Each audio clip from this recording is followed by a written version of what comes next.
ഇനിയിപ്പോൾ നമ്മൾ മധ്യകേരളത്തിലേക്കാണ് പോകുന്നത്. അവിടെ ഷിജോ പറഞ്ഞതിൻ്റെ ബാക്കിയിൽ നിന്ന് തന്നെ തുടങ്ങണമെന്ന് തോന്നുന്നു. ഓഫർ തട്ടിപ്പുമായി ബന്ധപ്പെട്ട് ആനന്ദകുമാർ, ഒളിവിൽ കഴിയുന്ന ആനന്ദകുമാറിൻ്റെ മുൻകൂർ ജാമ്യാപേക്ഷയാണ് ഇന്ന് അവിടെ പരിഗണിക്കുന്നതെങ്കിൽ കൊച്ചിയിൽ ഇപ്പോൾ കസ്റ്റഡിയിലുള്ള അനന്തകൃഷ്ണനെ ക്രൈംബ്രാഞ്ച് വിശദമായി ചോദ്യം ചെയ്യും എന്നുള്ള വാർത്തകൾ കൂടിയാണ്. കൊച്ചിയിലെത്തിച്ച് തെളിവെടുപ്പടക്കമുള്ള കാര്യങ്ങൾ ഇന്ന് പ്രതീക്ഷിക്കുന്നുണ്ട്. മറ്റൊന്ന്, സിനിമാ മേഖലയിലെ തർക്കമാണ്. അത് പ്രൊഡ്യൂസേഴ്സ് അസോസിയേഷനും അമ്മ ഭാരവാഹികളും ഒക്കെ തമ്മിൽ അങ്ങോട്ടും ഇങ്ങോട്ടുമൊക്കെ പല കാര്യങ്ങളിലുമുള്ള തർക്കമൊക്കെ ഉണ്ടായിരുന്നു. അപ്പോൾ ഇതിൽ പ്രൊഡ്യൂസേഴ്സ് അസോസിയേഷൻ ഒരു മറുപടി കത്ത് അയക്കാനായിട്ട് അമ്മ തയ്യാറെടുക്കുന്നു എന്നുള്ള വാർത്തകൾ കൂടിയാണ്. മറ്റൊന്ന്, കഴിഞ്ഞ കുറേ ദിവസങ്ങളായി നമ്മൾ അതിരപ്പള്ളിയിലെ ആനയെ ചികിത്സിക്കാനായി ബന്ധപ്പെട്ട് അതുമായി ബന്ധപ്പെട്ട ആ കൂട് തയ്യാറാക്കുന്നത് അടക്കമുള്ള വാർത്തകളൊക്കെ ഉണ്ടായിരുന്നു. അതിൽ തുടർ അപ്ഡേറ്റ്സുകളൊക്കെ നോക്കേണ്ടതുണ്ട്. ലിഡിയ ജേക്കബാണ് വിവരങ്ങൾ നൽകാനായി ചേരുന്നത്. Lydia, good morning.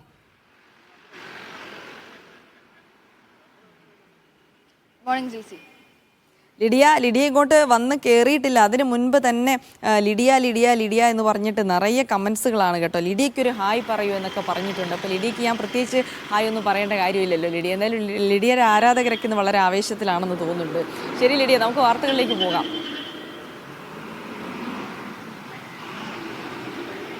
ജിൽസി, ഇന്ന് പ്രധാനമായും മധ്യകേരളത്തിന് വരാനുള്ള ഒരു വാർത്ത എന്ന് പറയുന്നത് ഓഫർ തട്ടിപ്പ് കേസുമായി ബന്ധപ്പെട്ട വാർത്ത തന്നെയാണ്. ഇന്നലെ മൂവാറ്റുപുഴ മജിസ്ട്രേറ്റ് കോടതി 2 ദിവസത്തേക്ക് ക്രൈംബ്രാഞ്ച് കസ്റ്റഡിയിൽ അനന്തകൃഷ്ണനെ വിട്ടിരുന്നു. അപ്പോൾ ഈ 2 ദിവസത്തെ വിശദമായിട്ടുള്ള ഒരു ചോദ്യം ചെയ്യലിലേക്കാണ് ക്രൈംബ്രാഞ്ച് കടക്കുന്നത്.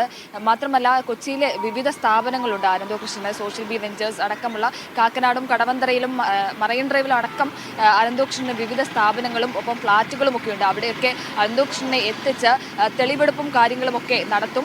മാത്രമല്ല, ഈ സ്ഥാപനങ്ങളിലൊക്കെ എത്തിച്ച് വിശദമായി ചോദ്യം ചെയ്യും. ഇതിൽ ക്രൈംബ്രാഞ്ചിന്റെ ഒരു പ്രധാനപ്പെട്ട ലക്ഷ്യം എന്ന് പറയുന്നത് ക്രൈംബ്രാഞ്ച് അന്വേഷണത്തിൽ കണ്ടെത്തിയ കാര്യങ്ങളും ഒപ്പം അനന്തകൃഷ്ണന്റെ മൊഴിയും ഒന്നാണ് എന്ന് ഉറപ്പാക്കുക, അത് തമ്മിൽ വൈരുദ്ധ്യമൊന്നും ഇല്ലെന്ന് കണ്ടെത്തുക എന്നുള്ളത് തന്നെയാണ് നോക്കുന്നത്. മാത്രമല്ല, കഴിഞ്ഞ കുറേ ദിവസങ്ങളിലായി ക്രൈംബ്രാഞ്ചിന്റെ റെയ്ഡും കാര്യങ്ങളും ഒക്കെ നടന്നു വരുന്നുണ്ട് ഈ സ്ഥാപനങ്ങളിലും മറ്റുമായി. അതിലും ഒരുപാട് കാര്യങ്ങൾ കൂടി പോലീസും ഒക്കെ കണ്ടെത്തിയിട്ടുണ്ട്. അപ്പോൾ അതിലൊക്കെ ഒരു വ്യക്തത വരുത്തുക, അവിടെ എത്തിച്ച് തെളിവെടുപ്പ് നടത്തുക എന്നത് തന്നെയാണ് ഏറ്റവും പ്രധാനപ്പെട്ട ഒരു കാര്യമെന്ന് പറയുന്നത്. ഈ 2 ദിവസം ഈ തെളിവെടുപ്പും കാര്യങ്ങളും ഒക്കെ തന്നെ ഉണ്ടാകും.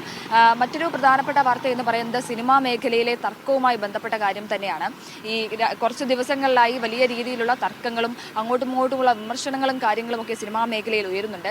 ഈ പ്രൊഡ്യൂസേഴ്സ് അസോസിയേഷനെതിരെ ജയൻ ചേർത്തല കഴിഞ്ഞ ദിവസം ഒരു വാർത്താ സമ്മേളനം വിളിച്ചിരുന്നു. അതിൽ പ്രൊഡ്യൂസേഴ്സ് അസോസിയേഷനെതിരെ വലിയ കാര്യങ്ങളാണ് ജയൻ ചേർത്തല ഉന്നയിച്ചിരുന്നത്. അമ്മ മുൻ വൈസ് പ്രസിഡന്റാണ് ജയൻ ചേർത്തല. അപ്പോൾ ഈ അമ്മയോട് 1 കോടി രൂപ പ്രൊഡ്യൂസേഴ്സ് അസോസിയേഷൻ ആവശ്യപ്പെട്ടെന്നും അത് അസോസിയേഷന്റെ കടബാധ്യത തീർക്കാനായി അതിൽ അമ്മ 1 കോടി രൂപ നൽകിയതും അതിൽ 40 ലക്ഷം രൂപ തിരിച്ചു നൽകാനുണ്ടെന്നുമാണ് ജയൻ ചേർത്തല വാർത്താ സമ്മേളനത്തിൽ പറഞ്ഞിരുന്നത്. മാത്രമല്ല, ഈ ഒരു ഖത്തർ ഷോയുമായി ബന്ധപ്പെട്ട് പ്രൊഡ്യൂസേഴ്സ് അസോസിയേഷൻ നടത്തിയ ഒരു ഖത്തർ ഷോയുമായി ബന്ധപ്പെട്ട് അതിൽ മോഹൻലാൽ അടക്കം താരങ്ങൾ പങ്കെടുത്തത് ചെലവൊന്നും അവർ സ്വന്തം നിലയിൽ ചെലവ് വഹിച്ചുകൊണ്ടാണ് എന്നുള്ള തരത്തിലുള്ള ആരോപണങ്ങളും ഒക്കെയായി ജയൻ ചേർത്തല മുന്നോട്ട് വന്നിരുന്നു. അതിൽ അമ്മ ഇന്നലെ ഒരു വക്കീൽ നോട്ടീസ് ജയൻ ചേർത്തലയ്ക്കെതിരെ അയച്ചിട്ടുണ്ട്. അതായത് ഈ പറഞ്ഞ ആരോപണങ്ങളൊക്കെ തെറ്റാണ്. ജയൻ ചേർത്തല മാധ്യമങ്ങൾക്ക് മുന്നിൽ പ്രൊഡ്യൂസേഴ്സ് അസോസിയേഷനെ അവഹേളിക്കുകയാണ് എന്ന് പറഞ്ഞൊരു വക്കീൽ നോട്ടീസ് അമ്മ പ്രൊഡ്യൂസേഴ്സ് അസോസിയേഷനെതിരെ അയച്ചിരുന്നു. അതിൽ അമ്മ ഒരു മറുപടി കത്ത് അയക്കാനുള്ള തയ്യാറെടുപ്പിൽ തന്നെയാണ്.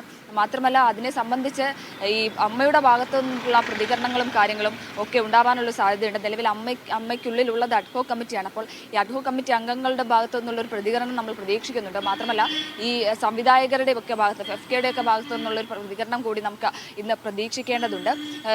അമ്മ ഈ തരത്തിൽ മറുപടി കത്ത് അയക്കാനുള്ളൊരു തയ്യാറെടുപ്പ് തന്നെയാണ്. ഇന്നോ നാളെയോ ആയി അത് അയക്കുമെന്ന് തന്നെയാണ് നമുക്ക് അറിയാൻ സാധിക്കുന്നത്. മറ്റൊരു വാർത്ത എന്ന് പറയുന്നത് ആതിരപ്പള്ളിയിലെ ആനയാണ്.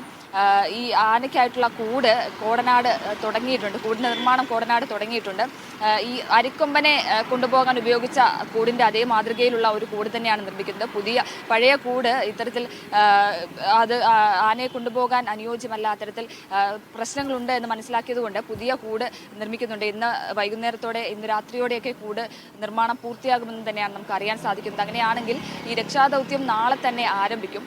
ഈ 3 ആനകളെ നിലവിൽ അങ്ങോട്ടേക്ക് ഡോക്ടർ അരുൺ സക്രയുടെ നേതൃത്വത്തിലുള്ള സംഘം 3 ആനകളെ അങ്ങോട്ടേക്ക് എത്തിച്ചിട്ടുണ്ട്, ആതിരപ്പള്ളിയിലേക്ക് എത്തിച്ചിട്ടുണ്ട്. അങ്ങനെയാണെങ്കിൽ തന്നെ കൂടിൻ്റെ നിർമ്മാണം ഇന്ന് വൈകുന്നേരത്തോടെ പൂർത്തിയാവുകയാണെങ്കിൽ നാളെ തന്നെ രക്ഷാദൗത്യം തുടങ്ങും. ഇതൊക്കെയാണ് ഇതിനെ സംബന്ധിച്ചുള്ള വാർത്തകളാണ് ഇന്ന് മധ്യ കേരളത്തിൽ നിന്ന് വരാനിരിക്കുന്ന ഏറ്റവും പ്രധാനപ്പെട്ട വാർത്തകൾ.